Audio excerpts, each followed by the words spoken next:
நம்ம இன்றைக்கி என்ன பார்க்க போகிறோம்னா, தற்போதைக்கு நீங்கள் பார்த்தீங்கன்னா சோசியல் மீடியா முதல் தமிழ்நாடு முழுவதுமே வந்து அரசியல் களத்தோட இதுதாங்க அதிகமாக வந்து பரவி கொண்டு வருது. 2026ஆம் ஆண்டுக்கான சட்டமன்ற தேர்தலில் வந்து எக்கச்சக்கமான கட்சிகள் வந்து போட்டியிட போகிறது வந்து உறுதியாக இருக்குதுங்க. அந்த வகையில் வந்து புதிய கட்சியாக வந்து நடிகர் விஜயுடைய தாவேகா தமிழக வெற்றி கழகமும் வந்து ஈடுபட இருப்பது வந்து குறிப்பிடத்தக்கதுங்க.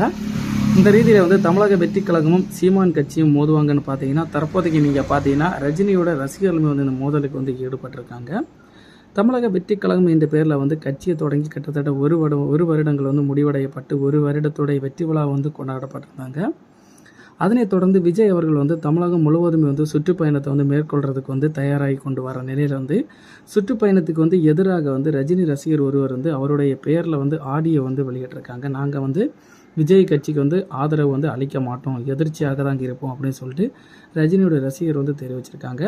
இந்த சுற்றுப்பயணத்தில் வந்து சிஎம் விஜய்க்கு மீதான வந்து நாங்கள் வந்து முட்டையை வந்து வீசுவோம் அப்படின்னு சொல்லி அந்த ஒரு வீடியோவில் வந்து பதிவிட்டிருக்காங்க. அந்த நபர் வந்து பேசுனது வந்து ரஜினியோட இதன் மூலம் தான் பேசியிருக்காங்களா இல்லையான்னு சொல்லிட்டு கேட்டபோது ரஜினி அவர்கள் என்ன சொல்லியிருக்காங்கன்னா, ஒரு கடுமையான ஒரு கண்டனத்தை வந்து தெரிவிச்சிருக்காங்க. ரஜினி சைடில் வந்து கூறும்போது அவர் என்ன அறிவுறுத்தல் வந்து பேசுனாங்க நீங்கள் பார்த்தீங்கன்னா, ரஜினிகாந்தின் ரசிகராக தன்னை அறிமுகப்படுத்தி கொண்ட ஒருவர் நடிகர் விஜய்க்கு எதிராக வெளியிட்ட கருத்துக்கு வந்து நான் எப்போவுமே வந்து கண்டிக்கிறேன். இத்தகைய கருத்தை ஏற்க முடியாது. உண்மையான ரஜினி ரசிகர்கள் யாரும் இப்படிப்பட்ட செயலில் ஈடுபட மாட்டார்கள். அனைத்து ரசிகர்களும் கண்ணியத்தையும் பரஸ்பர மரியாதையும் கற்றுக்கொள்ள வேண்டும். திரைப்பட மக்களை ஒன்றிணைப்பதற்காக மட்டுமே இருக்குதே தவிர பிளவுபடுறதுக்கோ இல்லைன்னா யாரையாவது ஒரு ஆளை வந்து அவமானப்படுத்துறதுக்கோ அல்லன்னு சொல்லியிருக்காங்க. ரசிகர்களுடைய உணர்வு வந்து பெயரில் வந்து எந்த ஒரு நடிகரும் அல்லது சம மனிதர்களுடைய எதிர்ப்போ இல்லைன்னா வெறுப்போ ஏற்படுத்தக்கூடாது. உண்மையான ரசிகராக இருந்தால் இதை வந்து நீங்கள் கடைபிடிக்கணும். ரஜினிகாந்த் வழியில் வந்து நீங்கள் செயல்படணும் அப்படின்னு வந்து நீங்கள் ஈடுபட்டீங்கன்னா நான் சொல்கிறத வந்து நீங்கள் வந்து பின்பற்றினாலே போதும். நம்ம கூட விரும்பக்கூடிய நட்சத்திரங்களை வந்து நம்ம நேசிக்கணும், நேர்மையுடன் வந்து உணரணும். அது மட்டும் இல்லாமல் அவங்களுக்கு வந்து மரியாதை கொடுக்கணும் அப்படின்னு வந்து அவர் கூறியிருக்காருங்க. அவருடைய பேச்சுக்கு வந்து நிறைய பேர் நீங்கள் பார்த்தீங்கன்னா சோசியல் மீடியாவில் வந்து ஆதரவு தெரிவித்து கொண்டு வராங்க. ஏன்னு நீங்கள் பார்த்தீங்கன்னா ரஜினிமி வந்து ஒரு கட்சி தொடங்குறதாக இருந்தாருங்க. பின்னர் வந்து அவர் வந்து பின் வாங்கியிருந்தார். அதே போல் அவரோட பேட்ச்மேட்டான உங்களுக்கு கமலஹாசன் அவர்கள் வந்து மக்கள் நீதி மையம்னு சொல்லிட்டு கட்சி ஓப்பன் பண்ணியிருந்தார். அதுவுமே பார்த்தீங்கன்னா ஒரு ஃபெயிலியர் ரீதியில் முடிஞ்சு தற்போதைக்கு அவங்களுமே வந்து கூட்டணியில் வந்து அவங்க கூட்டு சேர்ந்துருக்காங்க. அது உங்கள் எல்லாருக்குமே தெரிஞ்ச விஷயந்தாங்க.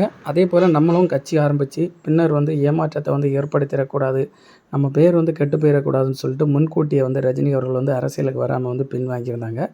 ரஜினி அவர்கள் வந்து பின்வாங்கின பிறகு அது மட்டும் இல்லாமல் விஜயோட படங்களுக்கு வந்து நிறைய எதிர்ப்புகள் வந்த நிலையிலும் அதை வந்து வெளியிடுறதுக்கு காட்சிகள் வந்து கம்மியான ஒரு திரையரங்கில் வந்து கொடுக்கப்பட்டது காரணத்தினால வந்து அரசியல் ஈடுபடுறது படத்துக்காக அப்படின்னு சொல்லிட்டு படமே வந்து அரசியலாக ஈடுபடக்கூடாது அப்படின்னு சொல்லிட்டு அவருமே வந்து தற்போதைய வந்து களத்தில் இறங்கியிருக்காங்க. ரஜினியோட தரப்பில் வந்து அவர் விளக்கம் என்ன வச்சுருக்காங்கன்னா, ஒரு ரசிகர் வந்து தெரியாமல் பேசுனதுக்கு வந்து ரஜினி தரப்பில் வந்து எந்த ஒரு குற்றமும் கிடையாதுங்க. இதை வந்து கண்டிக்கத்தக்கதுங்க. எல்லா ரசிகர்களும் வந்து வேண்டுகோள் விட்டுருக்காருங்க. தற்போதைக்கு அவருடைய மனசுக்கு வந்து அதிக பாராட்டுகளையும் வந்து கிடைத்து கொண்டு வருதுங்க ஒரு பக்கம்.